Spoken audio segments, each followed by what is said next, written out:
Oh, this is still an ongoing problem, and this is why it's so utterly depressing.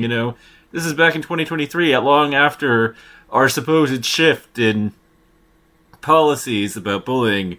Relentless bullying, video of attack spark lawsuit against Oregon district, family says. Listen to the article. A family is suing an Oregon school district after they said their child was bullied at school and online, and districts didn't do enough to stop it. The student has a learning disability, attended Centennial Middle School in Portland, and was subjected to, quote, relentless, unquote, bullying. A quote of her being attacked by another. So, this was relentless bullying, by the way. There's no need to put it in quotes.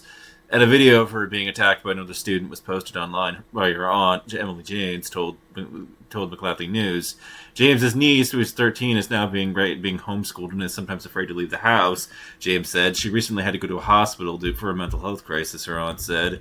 Officials at Centennial School District did little to stop the bullying, which began in 2021. And, let's look. Bullying,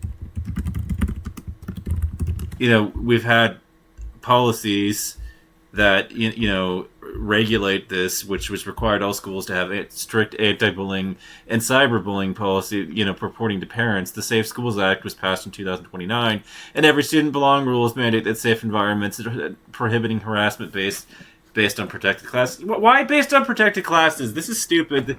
Badly written law. There should be it should be absolute. You don't bully people for any reason whatsoever, no matter how you do it. It's wrong. Harassing people for any reason whatsoever should be illegal, a crime, and it should not even be in the school's hands to enforce it. The student gets to call the fucking police, and the school's authorities are required to let them, and these people get arrested and hauled up to juvie for it. They have to let the police in, and the student has to be arrested for it and sent to juvenile detention. Mandatory notification. Schools must notify parents of guardians of both the victim and alleged perpetrator promptly if physical harm occurred. See, this is the ridiculousness of our policies right here. If physical harm occurred, so we're not ceding that it's possible to harass people without physical harm. Badly written law. A definition of bullying includes physical acts, hitting, tripping, cyberbullying, and intimidation. What about just constant negative comments and throwing them in somebody's faces? Constant belligerent, criticism of somebody that is of a negative bent. Every Student Belongs rules prohibits hate symbols, swastikas. Yeah, well, I agree. Confederate flags, nooses, and requires school districts to act against bias incidents. Reporting procedures, parents can file written complaints which trigger investigation or informal complaints for resolution. The Oregon Tip Line, a state-run confidential 24/7 system, exists, and these have not done enough. Like I said, zero tolerance. You kick the bully out of the school. The whole problem with this is that, it's like, oh, these are based on protected classes, for instance. So, I'm a white guy. I don't get protected, because it's like, what? You're forbidden from... Like I said, the whole definition of bullying, includes hitting, tripping, and intimidation. And, these are protected classes based on protected classes, including race, sexual orientation, and disability. Well, I'm a white guy, so, I'm assumed not to be oppressed based on race. And, to be fair, I wasn't attacked based on my race, or sexual orientation or disability. I mean, yeah. These are protected classes, but, truthfully, it shouldn't... there should be a safe environment for everybody, whether they are, a member of a protected class or not. This is just silly.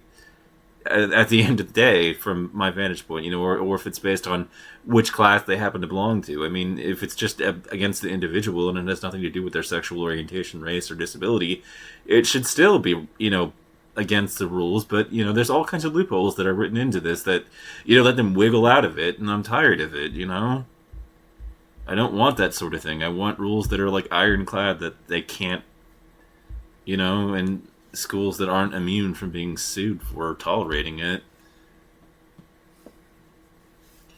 James's niece is now 13 and currently being homeschooled. So it's the Centennial School.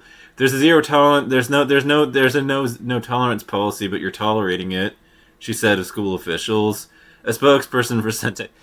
Why do I want to hear what the spokesperson has to say in this context? These people are doing public relations management, so they're going to spin it whatever way makes the school look the best. So, they're biased and we can't trust them at their word anyways.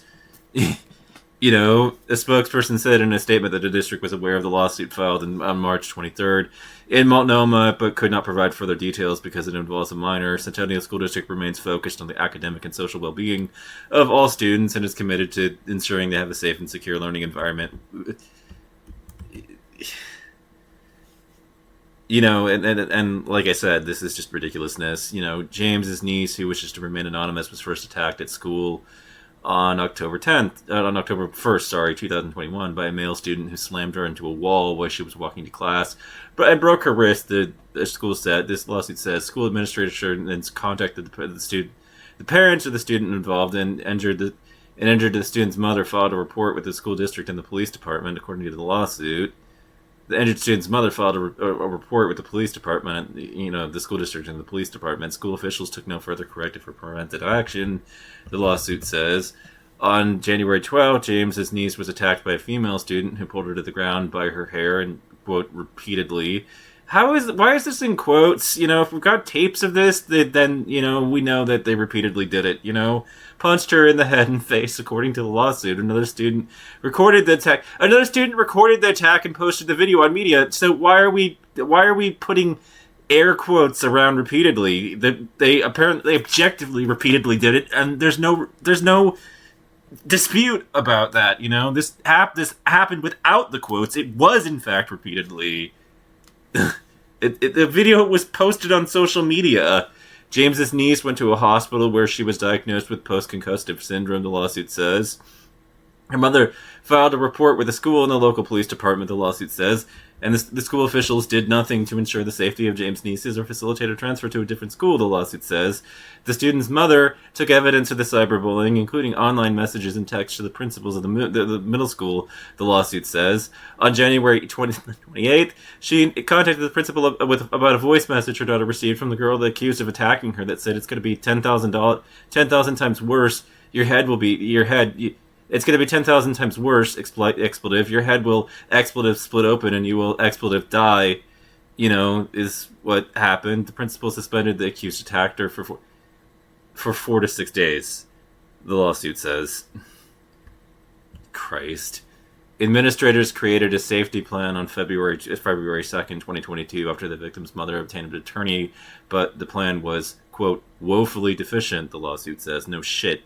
It would be. This is the norm here in Oregon. This is not surprising because I lived through it, so I know.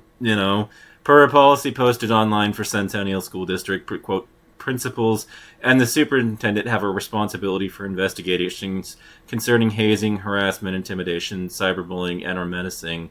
The investigators shall be a neutral party, having had no involvement in the complaint presented. Full stop. Right there. That's a problematic policy. It shouldn't be in the hands of anybody employed for the school at all. And in fact, it shouldn't be anybody deployed for the education department. It shouldn't be anybody involved in any part of the education chain, so that there's no possibility that they have any connections to anybody that works at the school, or the regulators, or the people that work at the school board, or any of that shit. These have to be people who work at a fundamentally entirely different industry, so that we can maximize the possibility that they will basically have no bias in favor of the school itself. Having it be done by the principal just means, you're going to get a lot of people that just kind of cover their ass, and the school's ass. I mean, of course the principal's going to act in the interest of the school. They're not going to act in the interest of the...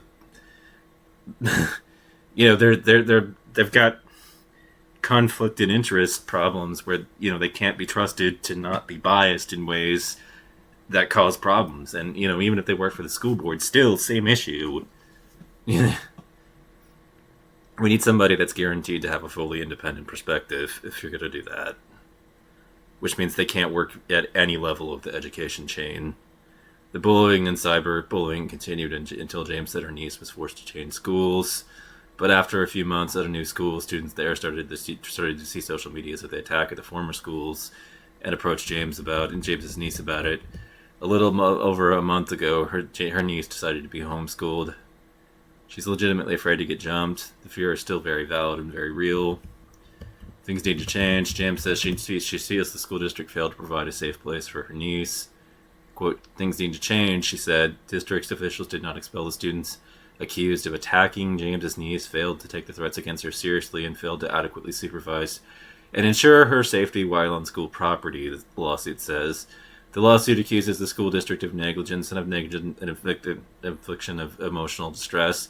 The family is seeking compensation for medical expenses as well as non-economic damage, including, quote, mental anguish, quote, loss of confidence and self-esteem, and, quote, increased angst and worry over future escalations, the lawsuit says. James says she and her family also hope the school district will change its policies to better protect students in the future. I also want to see changes in policies enacted out at that school so it doesn't continue to happen.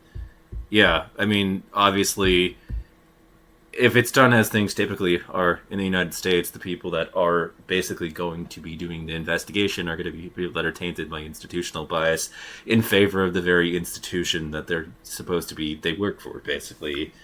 You're going to make people who actually work in education investigate people who work in education. That's bullshit. You need people in a fundamentally different industry to investigate in situations like this.